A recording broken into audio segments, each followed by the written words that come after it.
तो दोस्तों आज हम लोग नए सीरीज की शुरुआत करेंगे अपने नए चैप्टर का, जिसका नाम है मॉडल। पर हम उसे सीरीज को आगे बढ़ाने से पहले कुमार विश्वास की पंक्तियों के माध्यम से कुछ मन में वो रंग डाल देते हैं, ताकि उसके माध्यम से आप अपने मन को उस अंदाज में ढाल लीजिएगा। तो पंक्ति है कि मैं अपने गीत गजलों से उसे पैगाम करता हूँ, मैं अपने गीत गजलों से उसे पैगाम करता हूँ, उसी की दी हुई दौलत उसी के नाम करता हूँ। मैं अपने गीत गजलों से उसे पैगाम करता हूँ। हवा का काम है चलना, दिए का काम है जलना, हवा का काम है चलना, दिए का काम है जलना। वो अपना काम करती है, मैं अपना काम करता हूँ। वो अपना काम करती है, मैं अपना काम करता हूँ। तो सब लोग अपने अपने कर्तव्यों में व्यस्त हैं। तो अब हम लोग अपने काम की शुरुआत करेंगे। तो दोस्तों, जैसा कि आपने देखा कि आज हमारा टॉपिक है मॉडल्स। तो आज हम लोग मॉडल्स को एक एक करके जितने भी सारे मॉडल्स होते हैं उन सबको हम लोग डीपली डिस्कस करने वाले हैं। तो सबसे पहले मैं आपको बता दूं मॉडल्स होता क्या है, ठीक है। तो मॉडल्स जो है हमारा एक वर्ब का इकाई है, ठीक है फ्रेंड्स। हमने वर्ब का पढ़ा था वर्ब्स, ठीक है। तो वर्ब्स को हम लोग जनरली बेसिकली क्या होता है, दो भाग में क्लासिफाई करते हैं। जो हमारा सबसे पहला है वो है हमारा मेन वर्ब, ठीक है फ्रेंड्स। ये हमारा होता है एक मेन वर्ब, ठीक है। और जो दूसरा हमारा होता है सेकंड हैंड की तरफ हम देखेंगे वो होता है हमारा ऑक्सिलरी वर्ब, ये ऑक्सिलरी वर्ब आप नोट करते चलेंगे साथ ही साथ। तो ये हमारा मेन वर्ब है, दूसरी तरफ हमारा ऑक्सिलरी वर्ब है। गौर से देखिएगा, जो हमारा मेन वर्ब होता है इसकी तो कई तरह के क्लासिफिकेशन मेन वर्ब में हमें देखने को मिलते हैं, ठीक है। लेक्सिकल वर्ब में हम लोग इसको कह लेते हैं लेक्सिकल वर्ब्स, स्ट्रॉन्ग वर्ब भी हम लोग कहेंगे। कुछ डिफरेंस होगा तो हम लोग डिस्कस करेंगे सबकी क्या अंतर है। सिंपली हम लोग main verb and auxiliary verb को देखेंगे, ठीक है फ्रेंड्स। मेन वर्ब को हमारा कोई खास फिक्स पोजीशन फिक्स पैटर्न नहीं है जिससे हम इसको क्लासिफाई करेंगे, ठीक है ना। तो इसको हम लोग किस तरह से क्लासिफाई करेंगे ये देखना हमारा इंपॉर्टेंट है। मेन वर्ब को हम लोग बेसिकली ट्रांजिटिव इंट्रांजिटिव के आधार पर क्लासिफाई करते हैं फ्रेंड्स। तो हम लोग ट्रांजिटिव वर्ब कह लेते हैं, ठीक है। जब हम लोग मेन वर्ब को क्लासिफाई करते हैं किस पैटर्न पर, ऑब्जेक्ट के अनुसार, तो जो हमारा पहला पेयर बनता है वो बनता है ट्रांजिटिव वर्ब का, ठीक है। ट्रांजिटिव वर्ब, ट्रांजिटिव वर्ब की खासियत हम लोगों को क्या पता है कि जिस वर्ब के बाद हमारा ऑब्जेक्ट आता है, ठीक है फ्रेंड्स, तो हम लोग इसको कहते हैं ट्रांजिटिव वर्ब और इसको रिप्रेजेंट हम लोग करते हैं v to the power t के माध्यम से। और वैसे वर्ब्स हमें देखने को मिलेंगे फ्रेंड्स जो अपने बाद ऑब्जेक्ट नहीं लेगा, ठीक है ना। तो इसको हम लोग कहते हैं इंट्रांजिटिव वर्ब। काफी इंपॉर्टेंट होगा इंट्रांजिटिव वर्ब, ठीक है। इंट्रांजिटिव वर्ब क्या होगा, वर्ब के साथ हमारा नो ऑब्जेक्ट, ठीक है। तो इंट्रांजिटिव वर्ब को हम लोग रिप्रेजेंट करते हैं v to the power int से। गौर से देखिएगा, ठीक है। v to the power t verb transitive, v to the power int ये हमारा होता है इंट्रांजिटिव, ठीक है। t transitive, int intransitive. तो मेन वर्ब का जो हमारा पहला क्लासिफिकेशन हमने देखा वो है हमारा ट्रांजिटिव और इंट्रांजिटिव। किस बेसिस पर इसको हम लोगों ने क्लासिफाई किया है, तो ऑब्जेक्ट के आधार पर, ठीक है ना। तो ऑब्जेक्ट के आधार पर हम लोग क्लासिफाई करते हैं, तो ये चीज हमको देखना इंपॉर्टेंट होता है, क्लियर। अब हमारा जो सेकंड है वो सेकंड क्या होता है, ऐसे ट्रांजिटिव वर्ब को हम डिफाइन कर सकते हैं कि वैसे verb the verb which takes an object after it is called transitive verb and the verb which does not take an object after it is called intransitive verb. Go and close the window आप close कर दीजिए, it's okay. Let me just question जो second हमारा होता है friends वो क्या होता है, हम लोग फाइनाइट नॉन फाइनाइट की बात करते हैं। फाइनाइट वर्ब और non finite verb, non finite verb. थोड़ा बैक से हम लोग चलेंगे, हम लोग मॉडल्स को जल्दी कम बैक करने वाले हैं। फाइनाइट एंड फाइनाइट क्या होता है? फाइनाइट वर्ब कहते हैं ऐसे वर्ब को, ठीक है ना फ्रेंड्स, जो अपना फॉर्म जो होता है सब्जेक्ट के नंबर और पर्सन के अनुसार क्या करते हैं? चेंज करते हैं, नंबर और पर्सन के अनुसार। अर्थात हमारा सब्जेक्ट के नंबर बदलने से, नंबर हमारे पास सबको पता है 2 होते हैं, एक सिंगुलर नंबर होता है, दूसरा प्लूरल नंबर होता है। पर्सन 3 होते हैं, फर्स्ट पर्सन, सेकंड पर्सन और थर्ड पर्सन। जैसे कि हम यदि फर्स्ट पर्सन आई इस्तेमाल करते हैं तो हम एक वर्ब इस्तेमाल करते हैं जैसे आई प्ले, ठीक है ना, आई प्ले में। तो जब हम पर्सन को चेंज करें, फर्स्ट पर्सन था, हम यदि थर्ड पर्सन चेंज कर देते हैं पर्सन को फर्स्ट से थर्ड, तो हम यहाँ पर क्या मेंशन करते हैं? प्लेज। तो ये हमारा क्या हो गया फ्रेंड्स? फाइनाइट। नॉन फाइनाइट फिर क्या होता है? नॉन फाइनाइट हम लोग उस वर्ब को हम लोग नॉन फाइनाइट वर्ब्स कहते हैं जो वर्ब जो होता है अपना जो फॉर्म होता है, वर्ब का जो फॉर्म, ठीक है, फॉर्म्स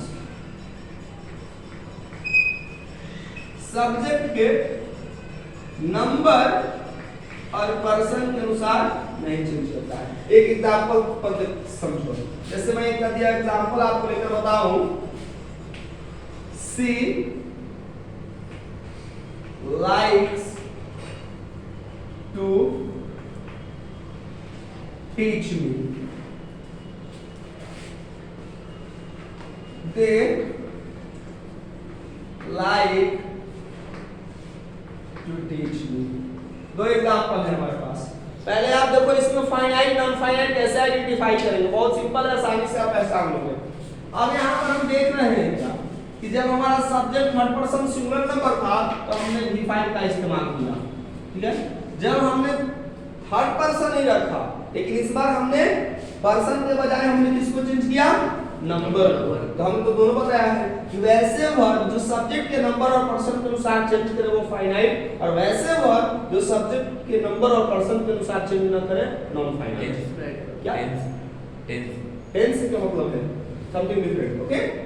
तो ये जो हमारा है, अब हमने थर्ड पर्सन कॉन्सेप्ट रखा लेकिन नंबर चेंज कर दिया, सिंगुलर था या प्लूरल, तो हम देख रहे हैं कि यहां पर गिवन आ गया, ठीक है। ये हमारा क्या हो जाएगा? फाइनाइट वर्ब की ये चेंज है। लेकिन आप गौर से देखो सेंटेंस नंबर फर्स्ट में सीता तो भी टू टीच है, दे हैव तो भी टू टीच है। हम सब्जेक्ट के नंबर और पर्सन को मैंने चेंज किया, किसी तरह की परिवर्तन देखने को दिखाई दे रहा है? नहीं।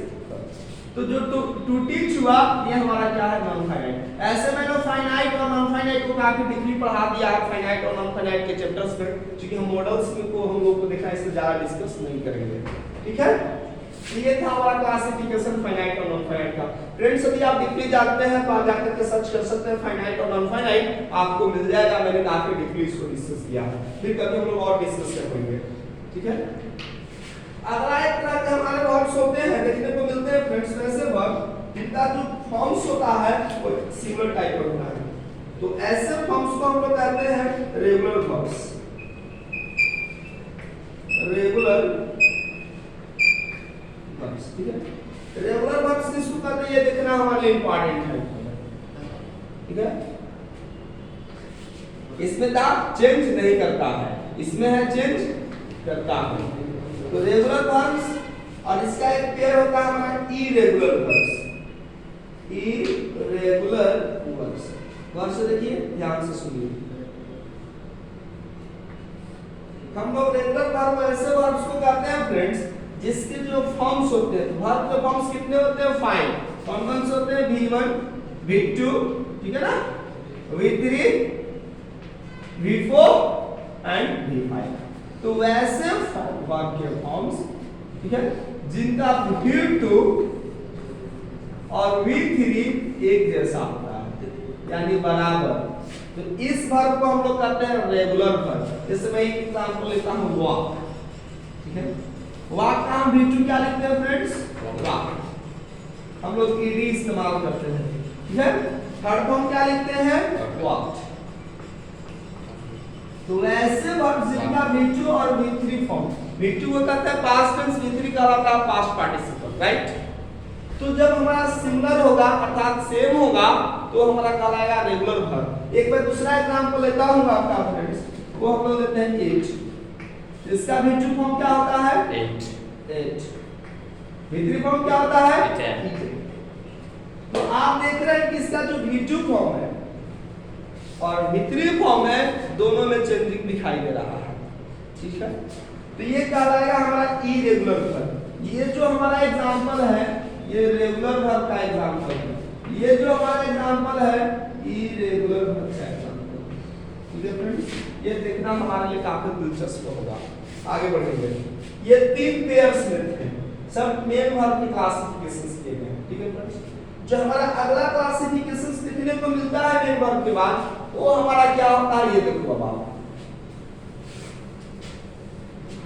एक ऐसे वर्ब्स हमें देखने को मिलते हैं जो अपने बाद हमारा एडजेक्टिव्स को लेता है। तो ऐसे वर्ब को फ्रेंड्स हम लोग लिंकिंग वर्ब कहते हैं।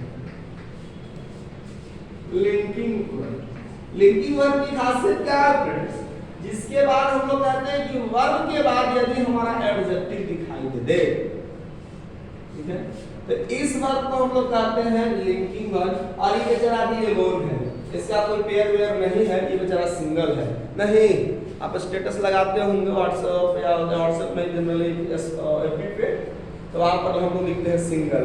मैं तो शुरू से ही 2-3 लिखता था, हम भी लिखेंगे कॉम्प्लेक्स, ठीक है ना, कॉम्प्लेक्स रिलेशनशिप। तो ये चीजें रहेगी, ठीक है।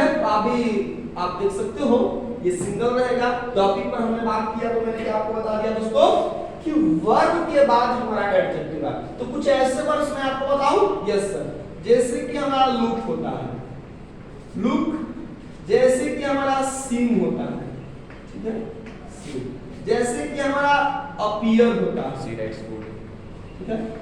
और जितने हमारे टू बी वर्ब्स हैं, टू बी वर्ब्स में कौन कौन आते हैं फ्रेंड्स, इज, आर, एम,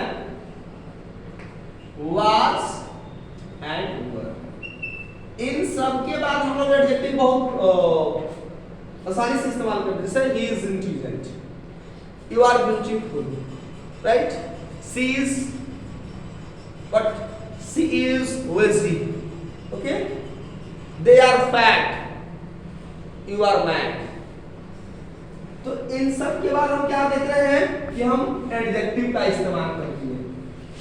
तो ये सब हमारे एग्जांपल्स किसके तहत आ जाएंगे, लिंकिंग वर्ब्स के तहत आएंगे। चलिए लुक के एग्जांपल लेते हैं। लुक के बाद जैसे हम लोग कहते हैं यू लुक स्मार्ट, भाई आप स्मार्ट दिख रहे हो जी। तो स्मार्ट हमारा क्या हो गया, linking verb. Linking verb smart हुआ, वर्ब हमारा लुक हुआ, और स्मार्ट क्या हुआ हमारा एडजेक्टिव, ठीक है। आप कैसे दिखते हो जी, आप स्मार्ट दिखते हो। तो ये जो हमारा है लुक, ये कैसे वर्ब आएगा, लिंकिंग वर्ब। क्या हमने लिंकिंग वर्ब में सीखा दोस्तों कि वर्ब के बाद यदि हमारा एडजेक्टिव इस्तेमाल हो तो ऐसे वर्ब्स को हम एक स्पेशल नाम दिया जिसको हम कहते हैं लिंकिंग वर्ब। माइंड में याद रहेगा। सब्जेक्ट के नंबर और पर्सन के अनुसार वर्ब चेंज करता है, क्या नाम है उसका, you can only tell nobody can speak, yes Govind ji आप। वैसे वर्ब जो सब्जेक्ट के नंबर और पर्सन के अनुसार चेंज करता है उसको क्या कहते हैं, चलिए जी आप बताइए, जो सब्जेक्ट के नंबर और पर्सन के अनुसार चेंज करता है उसको क्या कहते हैं, आप बताओ। जो सब्जेक्ट के नंबर और पर्सन के अनुसार चेंज करता है उसे क्या कहते हैं, आप बताइए क्या कहते हैं, फाइनाइट वर्ब। यानी 2 क्लास में हमारे ऐसे विद्यार्थी हैं जो एब्सेंट माइंडेड हैं। हम पढ़ा रहे हैं बेचारे यहाँ पर लिंकिंग वर्ब, तो इसका भी जवाब हम लोग लिंकिंग वर्ब ही दे रहे थे।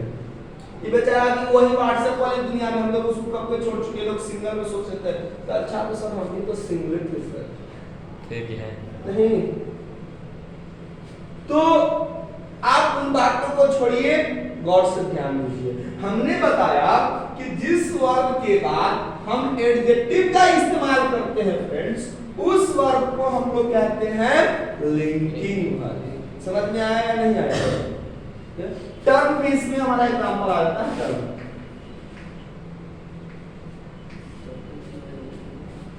तो ये सब हमारे लिंकिंग वर्ब में डीपली हम लोग डिस्कस किया हुआ पॉइंट है, इस यहाँ पर सिर्फ नाम हम लोग जानेंगे। तो ये हमको शॉर्टली, और जो मैं क्वेश्चन पूछा था जो सब्जेक्ट के नंबर और पर्सन के अनुसार चेंज कर उसको मैं ऐड कर दूंगा। एक ऐसे तरह के वर्ड्स हम लोग देखते हैं फ्रेंड्स जिसका जो फॉर्मेशन है वो अलग ही तरीका से हुआ है, तो कैसे हुआ है वो देखना हमारे लिए इंपॉर्टेंट रहेगा।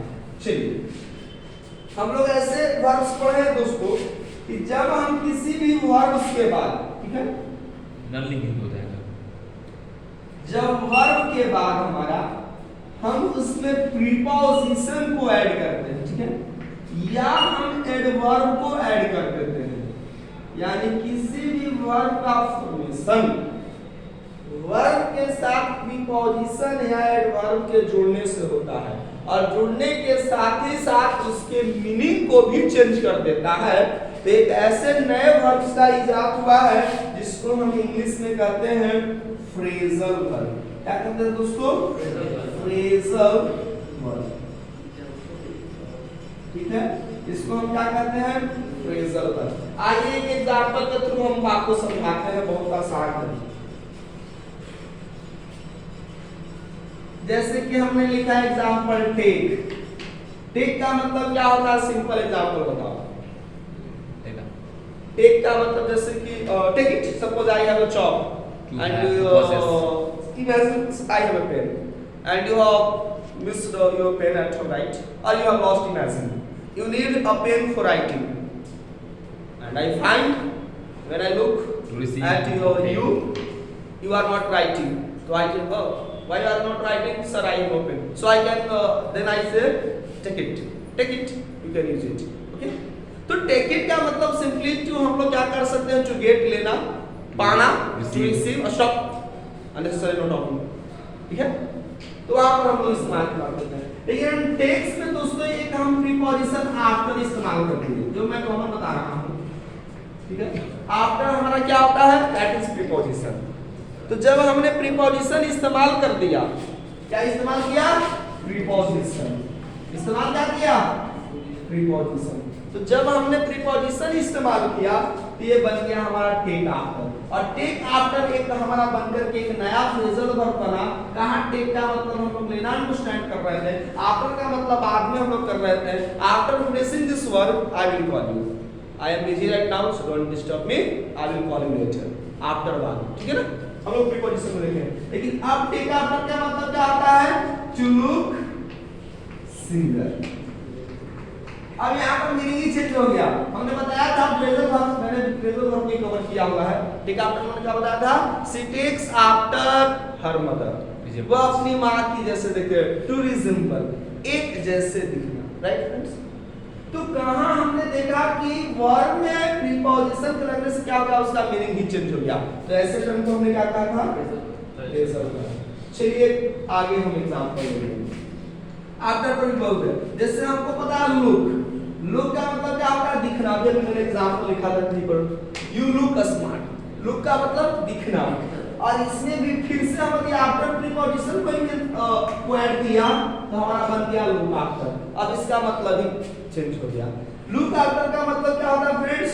टू टेक केयर ऑफ, किसी का ख्याल रखना, टू केयर ऑफ या to take care of, to take care of. तो आप क्या देख रहे हैं कि टू टेक केयर ऑफ यानी किसी का ख्याल रखना, ओके? तो ये हमारा एग्जांपल्स रहे फ्रेजल वर्ब के। और एग्जांपल्स में सबसे फेमस, चलिए ब्रिंग का मतलब क्या होता है? लाना। बहुत मैंने कवर किए हैं, 100+ फ्रेजल वर्ब्स मैंने आपको किया है। इसमें हमारा लग गया आउट। आउट हमारा क्या है दोस्तों? एडवर्ब, ठीक है? ब्रिंग आउट प्रीपोजिशन के रूप में भी इस्तेमाल करेंगे, बट एडवर्ब। और ब्रिंग आउट लगने से हमारा क्या हो गया? एक फ्रेजल वर्ब बन गया। अब ब्रिंग आउट का मतलब क्या होता है? When his mother got death, he was brought up by his aunt. When his mother got death, he was brought up, bring out, not out, up actually होगा, bring up, bring up, that is लालन पालन करना, ठीक है ना? Out नहीं, up होता है ना? या टू नॉरिश, बाय मिस्टेक मैंने फ्रेंड्स आउट मैंने मेंशन कर दिया था। टू ट्रेन, लालन करना, पालन करना, नर्चर करना, रिसीव करना, पोसना हम लोग भी कर सकते हैं, ठीक है। तो when his mother got dead, he was brought up by his aunt. उसकी मां तो चल बसी, लेकिन उसका जो भी परवरिश हुआ वो किसके द्वारा हुआ? उसकी आंट के द्वारा। तो हम लोग ब्रिंग का मतलब लाना और अप का मतलब ऊपर समझेंगे तो हम देखा कि मीनिंग चेंज हो गया। और ब्रिंग अप का मतलब हमने सीखा जाना फ्रेंड्स टू नॉरिश, पालना, पालन करना। और एग्जांपल्स में बात करूं, ठीक है, आपने मोस्ट कॉमन फ्रेजल वर्ब्स में आपने जैसे लुक में ही आपको मैं बताता हूं, लुक में हमारा इनटू प्रीपोजिशन लग गया। हम इनटू प्रीपोजिशन का इस्तेमाल करते हैं क्या? Motion inside. या तो मैं बताया था मोशन इनसाइड। जैसे क्या होता है कि कोई बंदा बाहर से दौड़ रहा है, कोई लड़का, और दौड़ते दौड़ते यदि वो कुएं में गिर गया, इमेजिन, तो मोशन किसमें हो गया? अंदर की ओर हो गया। तो हम लोग कहते हैं the running boy falls into the well, he jumps into the river। यानी वो पहले से बाहर था, पुलिया पर होगा इमेजिन ब्रिज पर, अब उसे जंप करके चढ़ाना है, तो मोशन इनसाइड। लेकिन लुक इनटू का मतलब हमने बताया था ये एक फ्रेजल वर्ब हो गया। अब लुक माने दिखना, इनटू माने में, तो गड़बड़ हो गया, ठीक है ना। लुक इनटू का मतलब होता है किसी चीज को इंस्पेक्ट करना, ढूंढना, खोजना, जांच पड़ताल करना, look into. The police is looking into the case, ठीक है। इसमें उस इसको ढूंढ रही है कि भाई कुछ तो सुराग मिल जाए, और द पुलिस इज नहीं आपका, चूंकि नाम हमारा प्लूरल होता है। The police look into this case. और एग्जांपल्स लुक, चलिए इसी में फॉर याद कर लो, लुक फॉर, ये हमारा फ्रेजल वर्ब है। लुक फॉर का मतलब हमारा क्या हो जाता है? जल्दी से बताओ। लुक फॉर का मतलब होता है फ्रेंड्स टू सर्च।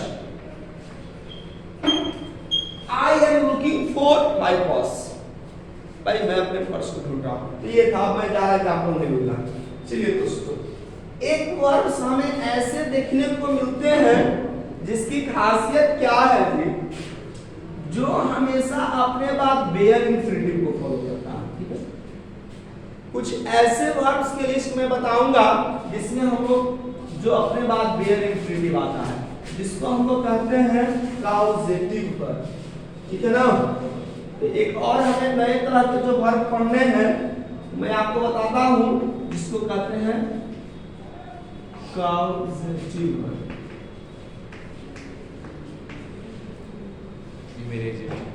ठीक है, काउजेटिव वर्ब में क्या होता है हमारा, ठीक है, इसके बाद वर्ब होगा फ्रेंड्स, वर्ब के बाद हमारा ऑब्जेक्ट होगा, और उसके बाद हमेशा बेयर इंफिनिटिव आएगा। इस बात का हम लोग ख्याल रखेंगे। तो ऐसे वर्ब को हम लोग कहते हैं काउजेटिव वर्ब। ऐसे वर्ब को हम लोग क्या कहते हैं? काउजेटिव वर्ब। ख्याल रखेंगे इस बात का। अब मैं आपको एक दो एग्जांपल बताता हूं।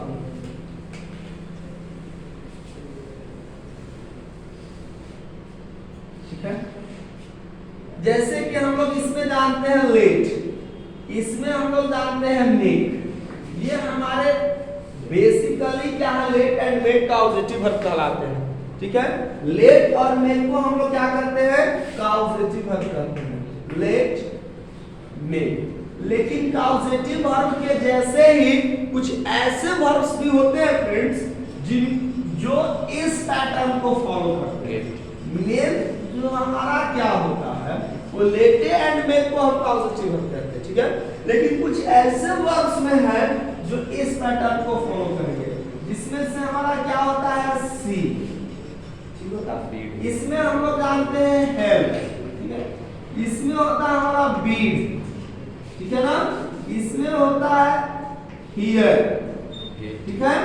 गेट के साथ अलग कंडीशन है दोस्तों। गेट और हैव जो है एक ये ऐसे हमारे वर्ब्स हैं जो गेट और हैव की क्या खासियत है कि इसके बाद ऑब्जेक्ट होगा पॉजिटिव वर्ब वाले सेंस में, ठीक है। और ये जो है अपने बाद वर्ब का परफॉर्म लेगा, तब ये बनेगा काउजेटिव वर्ब। इसीलिए काउजेटिव। यदि आप लेट और गेट को आप पॉजिटिव वर्ब बनाना चाहते हैं तो इसके बाद ऑब्जेक्ट होगा और उसके बाद वर्ब का अर्थ होगा। जैसे कि मैंने अपना खाना पकवाया, यानी मैंने पकाया नहीं है, मैंने खुद खाने को पकाया, means I forced someone to cook food या my food. Okay, I forced someone to cook my food.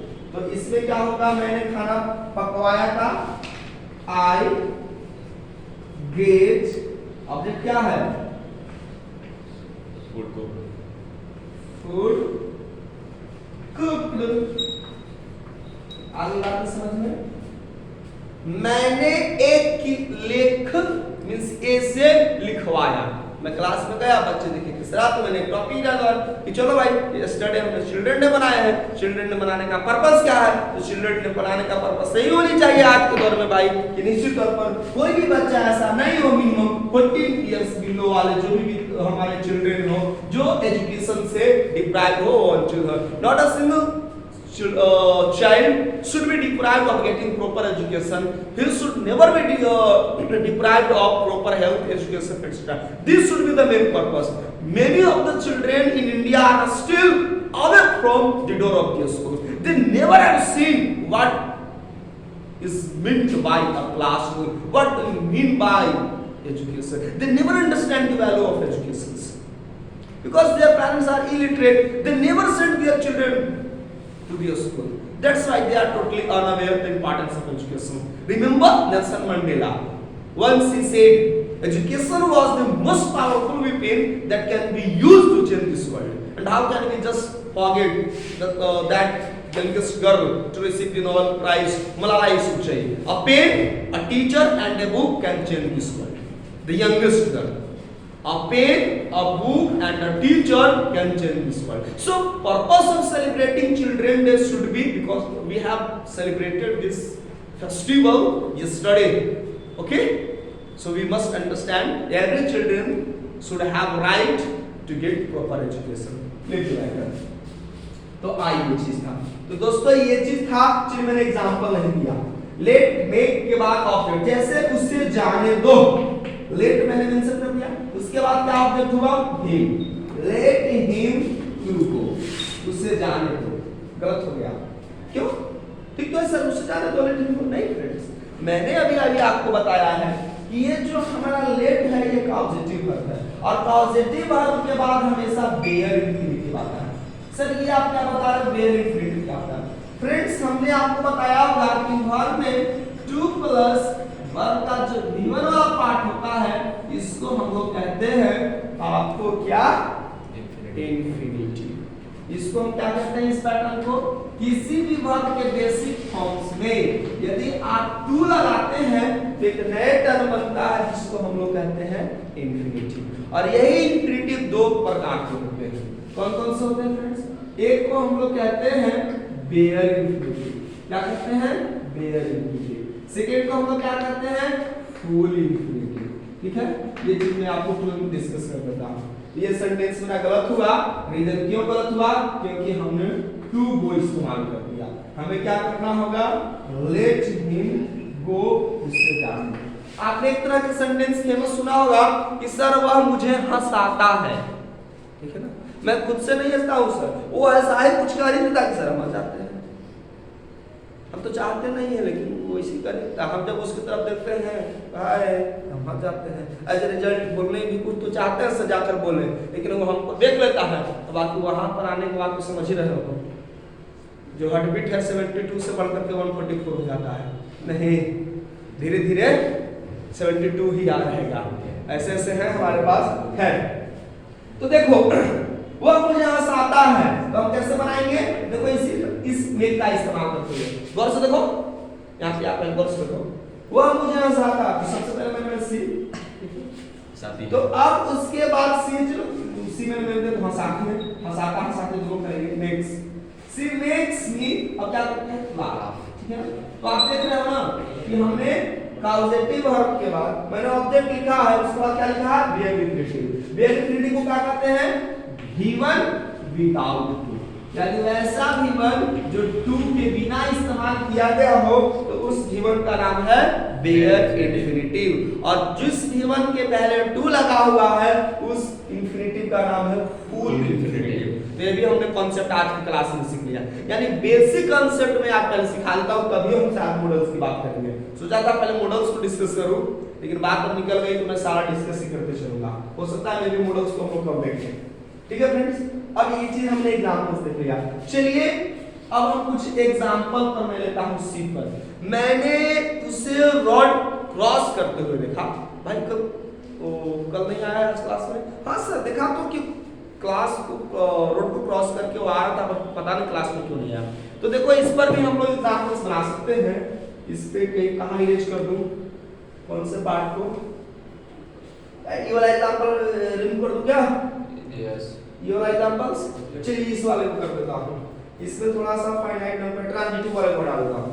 Transitive and transitive का हमें जरूरत है, ठीक है? तो काफी चलिए अब जैसे देखो कि मैंने सी से एग्जांपल में बता रहा हूं। आई पास्ट टेंस में बना दो, yes I saw him to cross the road. One second देखने में कितना है जी? मैंने उसे रोड क्रॉस करते हुए देखा, बट ये सेंटेंस मेरा इनकरेक्ट है, और इनकरेक्ट का मैं पहले रीजन पूछ लेता हूं। यस बताओ आप, Shubham you tell me where is problem in this sentence? क्योंकि सामने मैं उसे रोड क्रॉस करते हुए देखा। So what is the problem? बहुत बढ़िया रिप्लाई आ रहा है दोस्तों, इनका जवाब बिल्कुल सही है, क्योंकि सर अभी आपको बताया कि ये सी है, और सी हमारा क्या है? पॉजिटिव वर्ब है, और आपने बताया कि सर सी के बाद ऑब्जेक्ट उसके बाद v1 होता है, और आपने सर 2 + v1 इस्तेमाल कर दिया। तो थैंक यू कहना चाहेंगे क्योंकि आपने सही जवाब दिया है। तो ये जो है हमारा 2 क्रॉस की बजाय हम क्या मेंशन करेंगे? स्माइल करते रहे, क्योंकि बहुत अच्छा लग रहा है कि आप जवाब देते हो। गलत सिर्फ जवाब दोगे तो ऐसा लगता है कि आपने एफर्ट किया। तो आई saw him cross the road. जैसे आपको एक और एग्जांपल मैं लेता हूं। जैसे कि होमवर्क मिलता है, हम लोग तो छोटे थे, ठीक है ना किड्स, तो हम लोग होमवर्क स्वयं से नहीं करते थे, हम लोग को होमवर्क करवाना पड़ता था जब तक कि माँ बैठ ना जाए। वो थोड़ा सा साइड में किचन में नीचे पे जो भी था सैक वगैरह कुछ बिछा दे, और साथ में उधर बेचारा मम्मा रोटी भी सेक रही है और एक तरफ होमवर्क भी करा रही है। होमवर्क कराने के चक्कर में कभी कभी रोटियां भी जल जाया करती थी, ठीक है ना। तो हमने क्या किया कि माय मदर, चलो मैं दिखाता हूं, my mother help me to complete my homework. मेरी मम्मा ने होमवर्क को कंप्लीट करने में क्या किया? मदद की, माय होमवर्क। अब यहां पर गौर से आप देखो, अब देखो हेल्प को हम लोग क्या है, यहां पर थोड़ा सा कंट्रोवर्शियल मैं बात बताने वाला हूं। जो हेल्प है ये इस सीरीज में तो आता ही है दोस्तों कि पॉजिटिव वाले वर्ब के लिस्ट में जो जैसे था, लेकिन कुछ लोगों का मानना क्या है कि जो हेल्प है इसके बाद हम फुल इंफिनिटिव भी इस्तेमाल करते हैं, और साथ ही साथ बेयर इंफिनिटिव भी। तो ये कहीं पर कंफ्यूजन होगा, लेकिन मोस्ट केसेस में आप देखिएगा कि आपको बेयर इंफिनिटिव है।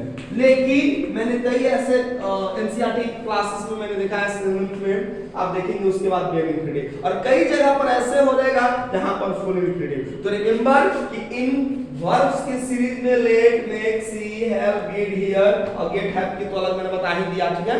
तो इसमें हेल्प ऐसा है जिसके बाद हम क्या करते हैं दोस्त?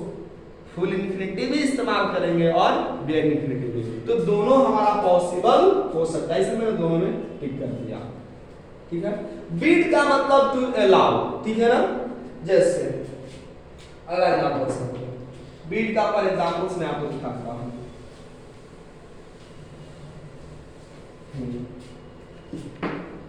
He beats me to enter the hall। अब हमारा ये सेंटेंस गलत हो जाएगा, अब डेफिनेटली तौर पर गलत हो जाएगा। अब ये हमें बताओगे कि ये गलत क्यों हुआ। चलिए फिर से मैं आपसे पूछूं, बता दिए सेंटेंस में वेयर इज प्रॉब्लम, बताओ जो तेज बोलो, आप बताओ फर्स्ट। Yes it's. चलिए आप बताओ, आयुषा बताओ। To enter sir. हाँ बिल्कुल, देखिए इनका आंसर सही है, टू इंटर। बाकी लोगों का जवाब गलत रहा। इसका मतलब है आप गौर से नहीं देख रहे हो। टू इंटर मैंने कहा कि नहीं होगा, ठीक है। उसने मुझे हॉल में इंटर करने की अनुमति दी। क्या अनुमति देता है? सिंपल प्रेजेंट टेंस है, ठीक है। पास्ट टेंस होता तो अनुमति दिया। तो अब हमने बताया कि टू इंटर होगा, नहीं ना होगा, बियर इंफिनिटिव इस्तेमाल करते हैं। चलो देखो आप, he beats me enter the hall। चलिए, मैंने उसे रोते हुए सुना। I heard him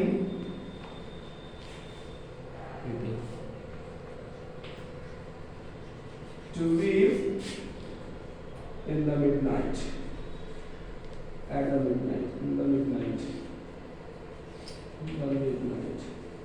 मैंने उसे मध्य रात्रि में रोते हुए सुना। पहले तो मुझे रियलाइज होने की गोष्ठी महीना आ गया है, फिर पता चला कि नहीं वो बेचारा ब्रेकअप की याद में जब सब लोग सो गए, बेचारा रो रहा था।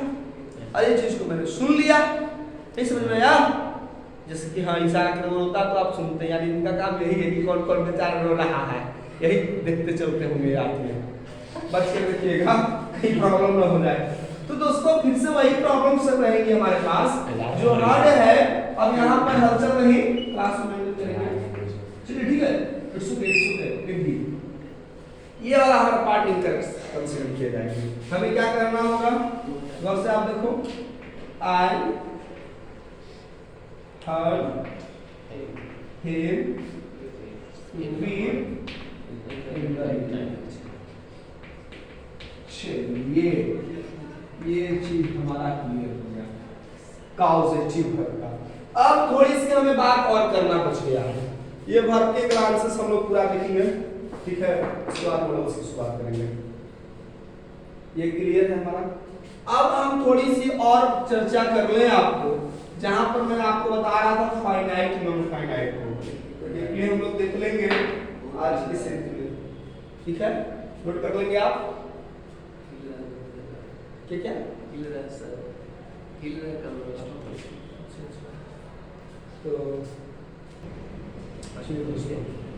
तो ये था हमारा।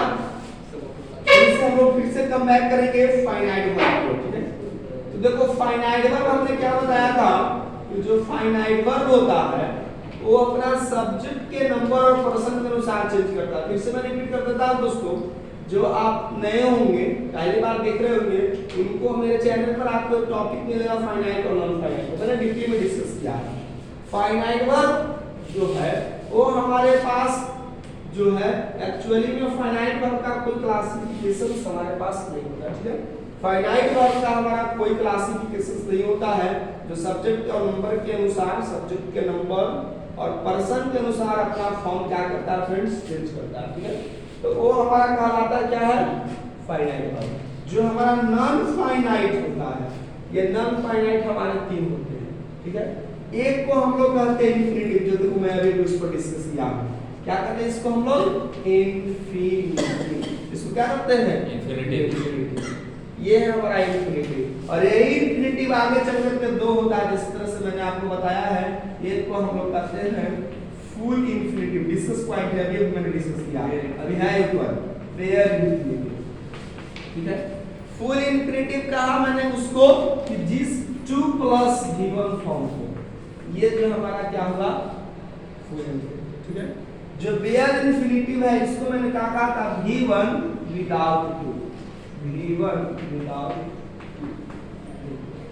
विदाउट 2 को हम क्या कहते हैं, पेयर इंफिनिटिव। क्लियर है सबको? ये हम लोग को पास है। इसके बाद जो होता है हमारा, जो सेकंड होता है वो होता है हमारा जेरंड। जेरंड भी अपने आप में बहुत इंटरेस्टिंग टॉपिक है, काफी चीजें हमको इसमें जानने को मिलेंगी। जेरंड है क्या, तो वर्ब का हमारा V4 फॉर्म है। वर्ब का V4 फॉर्म क्या कहलाता है, जेरंड, ठीक है ना। एक्चुअली वर्ब का V4 फॉर्म 3 फॉर्म में इस्तेमाल होते हैं। देखो मैं उसको भी साथ ही साथ डिस्कस कर लेता हूं। वर्ब का जो V4 फॉर्म है ये 3 केसेस में इस्तेमाल होते हैं। कौन कौन से होते हैं, ये दो। वर्ब का जो बिफोर फॉर्म होता है, एक इस्तेमाल होता है मेन वर्ब। जब मेन वर्ब में इसको इस्तेमाल होगा, इसको हम लोग कहते हैं प्रेजेंट पार्टिसिपल। प्रेजेंट पार्टिसिपल यानी जो हमारा बिफोर फॉर्म है वो अपना बेसिक फॉर्म में वो क्या है, मेन वर्ब है, जिसको हम कह रहे हैं प्रेजेंट पार्टिसिपल। यही बिफोर फॉर्म जब हमारा क्या करता है, किसी नाउन को क्वालिफाई करता है, तो यह बिफोर फॉर्म हमारा बनता है मेरा एडजेक्टिव। क्या बनता है बिफोर फॉर्म हमारा? एक एग्जांपल दीजिए सर। मैंने अभी एक एग्जांपल दिया था कि the running boy falls into the well. मैंने क्या बताया था? द रनिंग बॉय, चलिए पास्ट टेंस में कहते हैं तो फॉल का होता है into, fail into the well।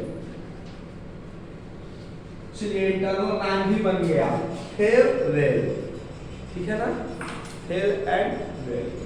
और एक एल को यदि हटा दीजिए और डबल ही कर देंगे तो हो जाएगा फेल। तो भाई पढ़ रहे हो तो फेल तो आनी चाहिए, इसलिए फिल लाओ, ठीक है। तो अब क्या देख रहे हो आप कि जो हमारा ये बॉय है, इस बॉय को क्वालिफाई कर रहा है, लेकिन क्वालिफाई करने वाला कोई हमारा बेसिकली एडजेक्टिव नहीं है, वो हमारा क्या है, बिफोर फॉर्म। वो क्या था, रन हमारा V1 था, V2 होता है रैन, V3 होता है 1 सेकंड रन, V4 होता है रनिंग, V5 होता है रन्स। और यही बिफोर फॉर्म इस नाउन को क्वालिफाई कर रहा है, तो ये बिफोर फॉर्म हमारा क्या बन गया, एडजेक्टिव। दोस्तों जब हमारा बिफोर फॉर्म या तो सब्जेक्ट या तो ऑब्जेक्ट या तो कंप्लीमेंट के रूप में एक्ट करना शुरू कर देता है, तो सब्जेक्ट, ऑब्जेक्ट और कंप्लीमेंट का फंक्शन कौन पार्ट्स ऑफ स्पीच करता है, बताओ? नाउन। याद रखेंगे, सब्जेक्ट, ऑब्जेक्ट और कंप्लीमेंट का फंक्शन जो पार्ट्स ऑफ स्पीच करता है वह कोई और नहीं क्या है, नाउन। तो जब हमारा बिफोर फॉर्म नाउन के जैसा एक्टिंग करना शुरू करते हैं, जब बिफोर फॉर्म नाउन के रूप में एक्टिंग करना शुरू करते हैं, गौर से देखो आप, जब हमारा बिफोर फॉर्म नाउन के रूप में एक्टिंग करना शुरू कर दे तो इसको हम कहते हैं फ्रेंड्स जेरंड। क्या कहते हैं इसको हम? जेरंड। समझ में आया आपको? ये चीज हमें समझने की जरूरत है। और जो हमारा अगला होता है नॉन फाइनाइट की सीरीज में, वो होता है हमारा पार्टिसिपल। पार्टिसिपल, पार्टिसिपल भी फ्रेंड्स हमारे 3 होते हैं, ठीक है। अभी जो हमने आपको बताया कि जो मेन वर्ब है बिफोर का प्रेजेंट पार्टिसिपल, यही चीज हुबहू उठकर यहाँ पर आ जाएगा। तो एक होता है हमारा प्रेजेंट पार्टिसिपल। प्रेजेंट पार्टिसिपल हमारा क्या है दोस्तों? अभी मैंने आपको डिस्कस किया कि वर्ब का जो बिफोर फॉर्म है इसी को हम कहते हैं प्रेजेंट पार्टिसिपल। याद रखेंगे, ठीक है। वर्ब का जो हमारा बिफोर फॉर्म है दैट इज प्रेजेंट पार्टिसिपल। जो हमारा सेकेंड फॉर्म है, क्लियर? तो सेकेंड फॉर्म क्या होगा? पास्ट टेंस होता है। तो नहीं, पार्टिसिपल सेकेंड फॉर्म नहीं होगा, बिफोर फॉर्म तो प्रेजेंट पार्टिसिपल हुआ। जो हमारा पार्टिसिपल का अगला काइंड होता है वो होता है हमारा पास्ट पार्टिसिपल। और पास्ट पार्टिसिपल किसको कहते हैं दोस्तों? वर्ब का थर्ड फॉर्म का। तो वर्ब का जो हमारा थर्ड फॉर्म है ये कहाँ इस्तेमाल होता है थर्ड फॉर्म? तो देखो दो कंडीशन है, या तो सबसे पहले परफेक्ट टेंसेस में हो जाएगा, हैज, हैव, हैड के बाद, ठीक है। दूसरा कंडीशन हमारा क्या है? पैसिव में। पैसिव में हम वर्ब का थर्ड फॉर्म का खूब इस्तेमाल करते हैं। वर्ब का कौन किसी भी फॉर्म में सेंटेंस है तो पैसिव करेंगे तो मोस्ट केसेस किस में जाता है हमारा? वर्ब का third form. You ate an apple, हम लोग क्या करते हैं? An apple is eaten by you, ठीक है। He eats an apple. An apple is eaten by him. तो आप देख रहे हैं कि पास्ट का हो या प्रेजेंट का हो, हम वर्ब का थर्ड फॉर्म इस्तेमाल करते हैं। और जो हमारा आखिरी है दोस्तों वो हमारा क्या है? पार्टिसिपल का जो थर्ड फॉर्म है वो कहलाता है हमारा फ्रेंड्स, वो है हमारा परफेक्ट पार्टिसिपल। क्या कहलाता है हमारा परफेक्ट पार्टिसिपल।